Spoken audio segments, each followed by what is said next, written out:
दोस्तों, मैं हूं शैलेंद्र कुमार प्रजापति। आप देख रहे हैं YouTube channel Awadh Hindi classes. आज मैं भक्ति काल के बारे में जानकारी दूंगा। तो देखते हैं सर्वप्रथम समय सीमा।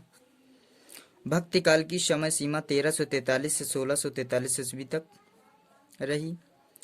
तो देखो, जो भक्ति काल की दो शाखाएं हुई हैं, सगुण भक्ति शाखा और निर्गुण भक्ति शाखा।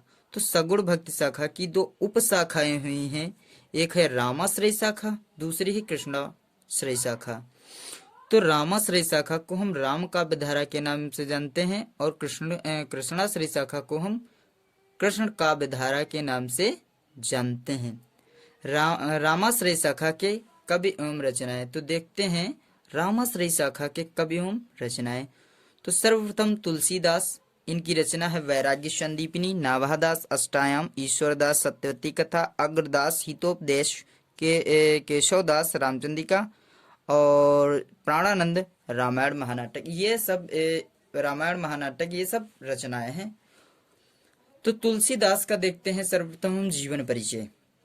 तो तुलसीदास, इनके पिता का नाम आत्माराम दुबे, माता का नाम हुलसी था और गुरु का नाम नरहरयानंद, पत्नी का नाम रत्नावली। और इनका जो जन्म हुआ 1532 ईस्वी में और मृत्यु 1623 ईस्वी में हुई थी।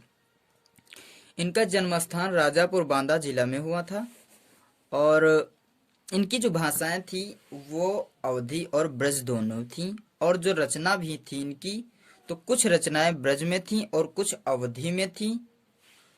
तो देखते हैं इनकी सर्वप्रथम ब्रज की रचनाएं। तो देखते हैं ब्रज भाषा की रचनाएं क्या हैं।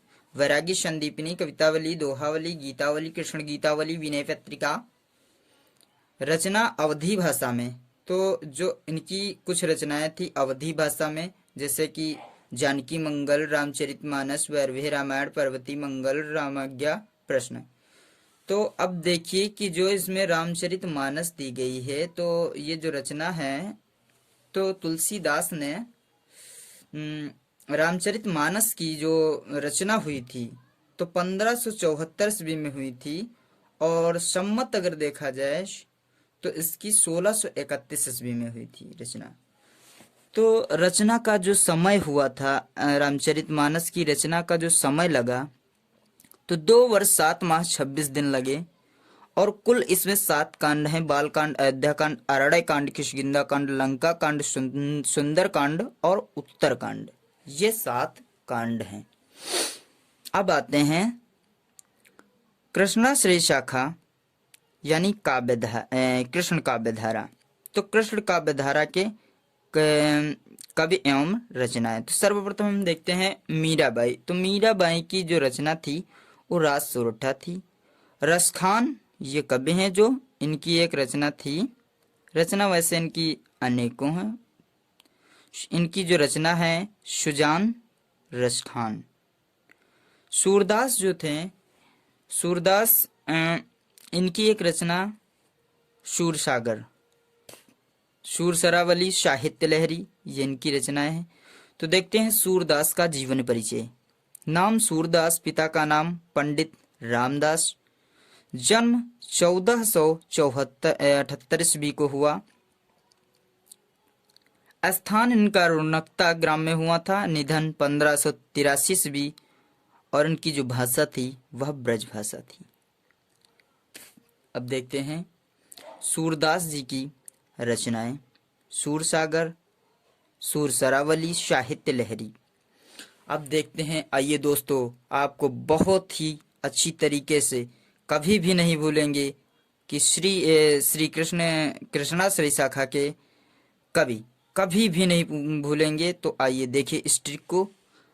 जो अष्टछाप समुदाय की स्थापना हुई थी वह 1565 ईस्वी में हुई थी। अष्टछाप समुदाय की स्थापना 1565 ईस्वी में हुई थी। विठलनाथ ने इस स्थापना को किया था। तो अष्टछाप समुदाय के जो कवि थे वो मुख्यतः 8 ही थे, जिनके सूत्र के अनुसार इनको हम याद भी रख सकते हैं। और जैसे कि हम कभी भी भूलेंगे भी नहीं पेपर के दौरान। तो देखिए हम कैसे याद रख सकते हैं। तो सु क्र कु प न चा चा छी गो। तो देखो इस ट्रिक को आप कभी भी नहीं भूलना। सु क्र कु प न च छी गो। सु से सूरदास, क्र से कृष्णदास, कु से कुंभन दास, प से परमानंद दास और न से नंददास और च से चतुर्भुज दास, छी से चित्त स्वामी, गो से गोविंद स्वामी। तो देखो जो सूरदास, कृष्णदास, कुंभन दास और परमानंद दास, ये जो चार कवि हुए ये वल्लभाचार्य के शिष्य थे। और जो नाभादास, चतुर्भुजदास, चित्त स्वामी, गोविंद स्वामी, ये जो चार कवि हुए ये विठलनाथ के शिष्य थे। और जो अष्टछाप समुदाय की स्थापना 1565 ईस्वी में वो विठलनाथ ने ही की थी। अब आइए देखते हैं ज्ञानाश्रय शाखा मीन्स निर्गुण भक्ति शाखा की दो उप शाखाएं, जिन्हें जैसे कि सर्वप्रथम आती है ज्ञानाश्रय शाखा, जिसे हम संत काव्यधारा के नाम से जानते हैं। तो संत काव्यधारा के कवि एवं रचनाएं, तो देखिए कि जो सर्वप्रथम आते हैं कबीरदास, गुरु नानक, धर्मदास, मुलुकदास। तो देखो कबीर की इनकी जो रचना थी उसका नाम विजक। विजक के 3 भाग हैं, साखी, शबद, रामायणी। तो जो विजक थी इसको धर्मदास जी ने लिखा था।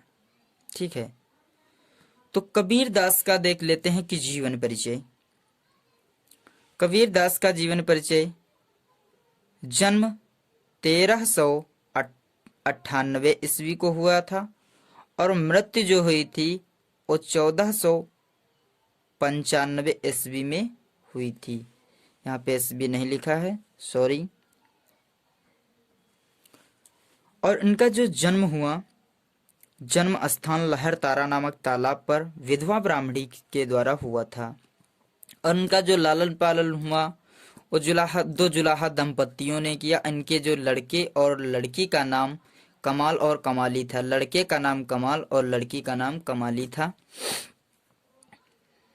इनके गुरु का नाम हिंदू अनुयायियों के अनुसार रामानंद था और मुस्लिम अनुयायियों के अनुसार मोहम्मद शेख तकी। और इनके जो शिष्य थे तो धर्मदास। और इनकी जो रचना थी विजक, जिसके 3 भाग हैं, साखी। साखी को हम साक्षी भी कह सकते हैं। शब्द जो थी शब्द, तो उसे हम शब्द के नाम से भी जानते हैं। रामायणी, रामायण। और इनकी जो भाषा थी वो पंचमेल खिचड़ी थी। कबीरदास जो जी थे वो सिकंदर लोदी के समकालीन कवि थे। और कबीरदास की मृत्यु जो हुई थी वो मगहर में हुई थी। अब आते हैं प्रेमाश्रय शाखा, निर्गुण भक्ति शाखा की उपशाखा प्रेमाश्रय शाखा।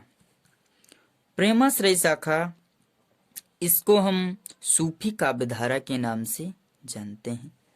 सूफी काव्यधारा की रचनाएं एवं कवि, ये कवि हैं असाइथ, इनकी रचना है हसावली। मुल्ला दाऊद चंदायन, ये रचना है। कुतुबन मृगावती, ये रचना है। जायसी पद्मावत और मज्झन मधुमालती, ये रचना है। उस्मान चित्रावली, ये रचना है।